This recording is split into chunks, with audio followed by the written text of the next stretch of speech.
firepower.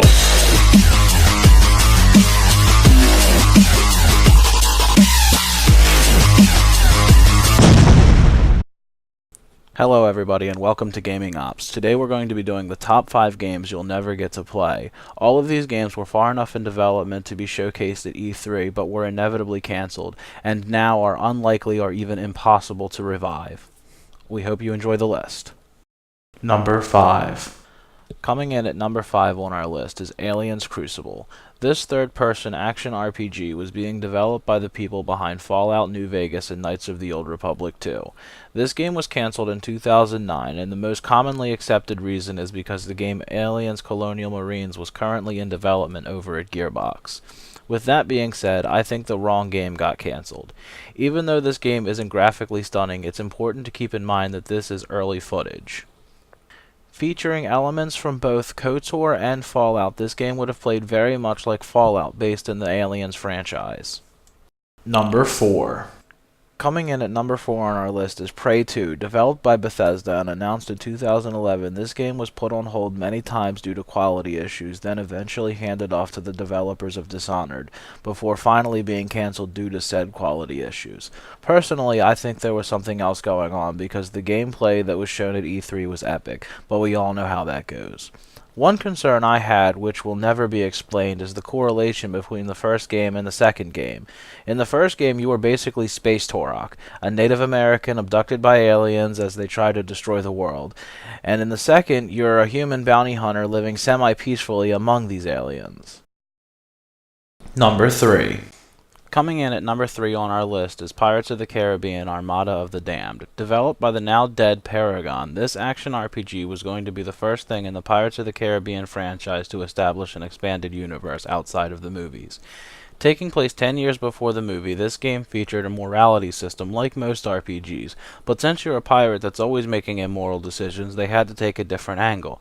So if you were more cunning and tactical like Jack Sparrow, you would become legendary and gain abilities like being able to call down a volley of cannonballs on your enemies.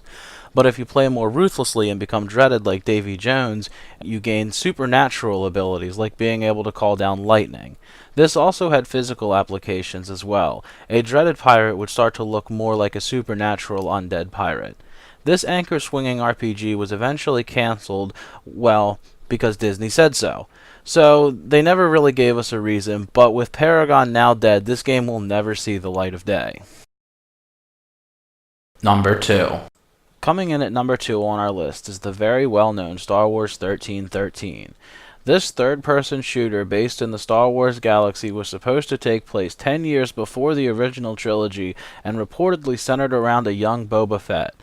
This game had many fans excited because it was going to be the first in the series to be rated M and show a darker, grittier side of Star Wars.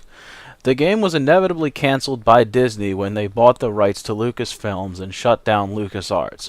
But at least we got Battlefront. Woohoo! Thanks, Disney.